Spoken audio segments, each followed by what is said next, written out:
السلام علیکم یا علی مدد اللہم صلی علی محمد و آل محمد وعجل فرج آل محمد ولعن اللہ اعدائہم اجمعین۔ کیا سبب ہے کہ انبیاء و رسل اور حجتائے خدا صلوات اللہ علیہم ملائکہ سے افضل ہیں؟ حضرت علی علیہ السلام نے سے روایت ہے کہ رسول اللہ صلی اللہ علیہ وسلم نے ارشاد فرمایا کہ اللہ عز و جل نے کوئی مخلوق مجھ سے افضل اور زیادہ مکرم اپنے نزدیک نہیں پیدا کی۔ اور حضرت علی علیہ السلام کہتے ہیں کہ میں نے عرض کیا یا رسول اللہ صلی اللہ علیہ وسلم، آپ افضل ہیں یا حضرت جبریل علیہ السلام؟ حضرت صلی اللہ علیہ وآلہ وسلم نے فرمایا، اے علی علیہ السلام، اللہ عز و جل نے اپنے انبیاء و مرسلین کو اپنے ملائکہ مقربین پر فضیلت دی اور مجھے تمام انبیاء مرسلین پر فضیلت عطا فرمائی، اور یہ فضیلت میرے بعد تم کو اور تمہارے بعد ائمہ علیہ السلام کو عطا فرمائی۔ اور ملائکہ تو ہم لوگوں کے خادم ہیں، بلکہ ہمارے دوستوں کے بھی خادم ہیں۔ اے علی علیہ السلام، جو فرشتے وہ فرشتے جو کہ عرش کو اٹھائے ہوئے ہیں اور جو عرش کے گرد و پیش ہیں، وہ اللہ عز و جل کے نام کی تسبیح پڑھتے ہیں، ہمارے رب کی حمد کرتے ہیں، اور ان لوگوں کے لیے مغفرت کی دعا کرتے ہیں جو لوگ کرتے ہیں جو ہم لوگوں کی ولایت اور دوستی پر ایمان لاتے ہیں۔ اے علی علیہ السلام، اگر ہم لوگ نہ ہوتے تو اللہ تعالیٰ نہ آدم علیہ السلام کو پیدا کرتا، نہ حوا علیہ السلام کو، نہ جنت کو، نہ جہنم کو، نہ آسمان کو، نہ زمین کو۔ پھر ہم لوگ ملائکہ سے کس طرح افضل نہیں ہوئے، جبکہ ہم لوگ اپنے رب کی معرفت اور اس کی تسبیح و تحلیل و تقدیس میں ان ملائکہ سے سابق تھے، اس لیے کہ سب سے پہلے اللہ عز و جل نے جس چیز کو پیدا کیا وہ ہماری روحیں تھیں، اور ہم لوگوں کو اپنی توحید و تمجید کے ساتھ گویا کیا۔ اس کے بعد ملائکہ کو پیدا کیا۔ جب ان ملائکہ نے ہماری ارواح کو بشکل نوری دیکھا تو ہم لوگوں کو ہی سب سے عظیم سمجھنے لگے، تو ہم لوگوں نے اللہ عز و جل کی تسبیح شروع کر دی تاکہ ملائکہ سمجھ لیں کہ ہم لوگ مخلوق ہیں، اور اللہ عز و جل ہم لوگوں کی صفات سے کہیں بالاتر ہے۔ بس ہم لوگوں کی تسبیح سن کر ملائکہ بھی تسبیح پڑھنے لگے اور اللہ عز و جل کو ہم لوگوں کی صفات سے بالاتر سمجھنے لگے۔ اور جب ان لوگوں نے مشاہدہ کیا اور ہم لوگوں کی شان کو ہی عظیم سمجھنے لگے، ہم لوگوں نے لا الہ الا اللہ کہنا شروع کر دیا تاکہ ملائکہ یہ سمجھیں کہ اللہ عز و جل کے سوا کوئی دوسرا اللہ نہیں ہے، ہم لوگ اس کے بندے ہیں، ہم لوگ اللہ نہیں ہیں، پر ہم پر بھی واجب ہے کہ اللہ عز و جل کی عبادت کریں۔ یہ سن کر ملائکہ نے بھی لا الہ الا اللہ کہنا شروع کر دیا۔ پھر مشاہدہ کیا تو ہم لوگوں کے محل و مقام کو بہت بڑا سمجھنے لگے۔ ہم لوگوں نے فوراً کہا اللہ اکبر، تاکہ ملائکہ یہ سمجھیں کہ اللہ عز و جل سب سے بڑا ہے، اس کی بارگاہ سے بلند مقام عطا ہوتا ہے۔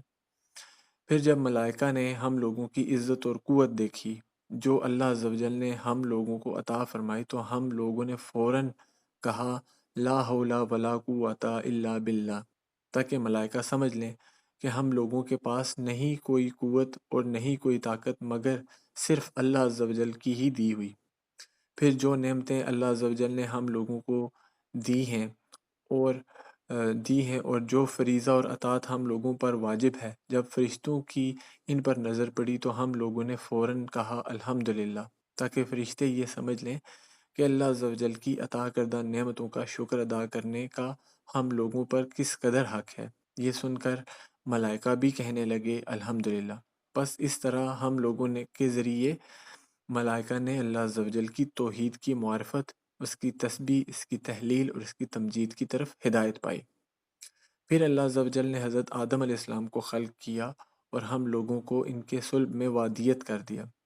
صرف ہم لوگوں کی تعظیم و تکریم کے پیش نظر ملائکہ کو حکم دیا کہ آدم علیہ السلام کو سجدہ کریں، اور ملائکہ کے یہ سجدہ اللہ عز و جل کی معبودیت اور حضرت آدم علیہ السلام کی تعظیم و کرام کے لیے تھا، اس لیے ہم لوگ ان کے صلب میں تھے۔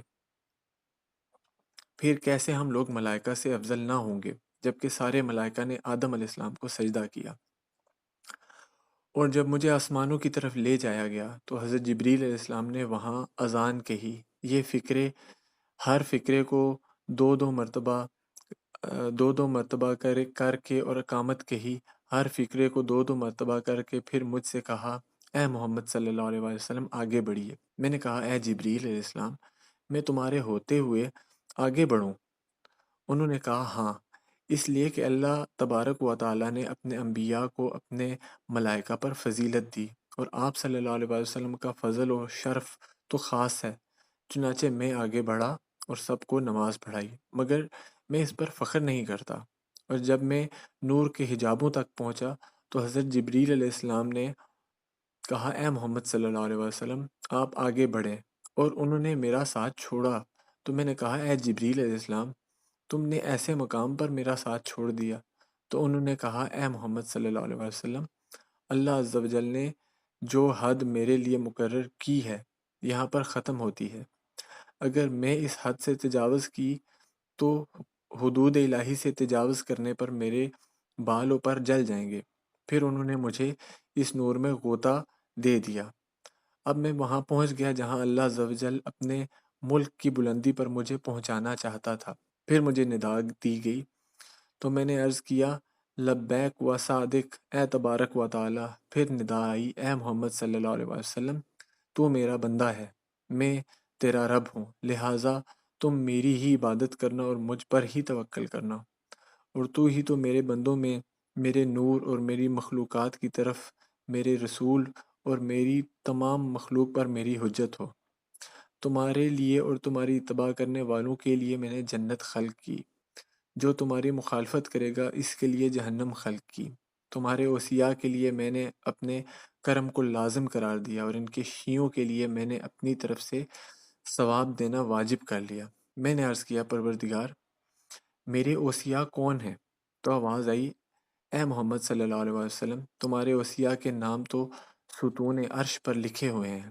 اگرچہ میں اپنے رب کے سامنے تھا، مگر میں نے وہیں سے نظر کی تو دیکھا ساق عرش پر 12 نور ہیں، ہر نور ایک ہرے رنگ کی سطر میں ہے، ہر سطر میں اوصیاء میں سے ہر وصی کا نام مرقوم ہے، جن کے اندر پہلے حضرت علی علیہ السلام، حضرت علی ابن ابی طالب علیہ السلام، اور آخری میں میری امت کے مہدی علیہ السلام ہیں۔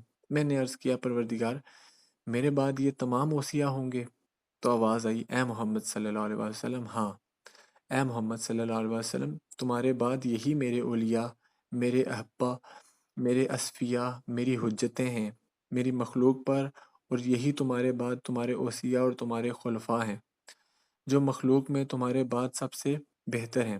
مجھے اپنی عزت اور جلال کی قسم، میں ان لوگوں کے ذریعے اپنے دین کو غالب کر دوں گا، انہی کے ذریعے اپنے حکم کو بلند کروں گا، اور ان کے آخری فرد کے ذریعے زمین کو اپنے دشمنوں سے پاک کر دوں گا، اسے زمین کے سارے مغرب اور مشرق پر قابو اور تمکن دوں گا، اس کے لیے ہوا کو مسخر کر دوں گا، بھاری بھاری بادلوں کو ان کا متی کر دوں گا، ان کے اسباب میں اضافہ کروں گا، اپنی فوج سے ان کی مدد کروں گا، اپنے ملائکہ سے ان کی نصرت کروں گا، یہاں تک کہ ہماری دعوت بلند ہو جائے اور ساری مخلوق ہماری توحید پر جمع ہو جائے۔ پھر میں اس کے ملک اور سلطنت کو دوام بخشوں گا، اور روز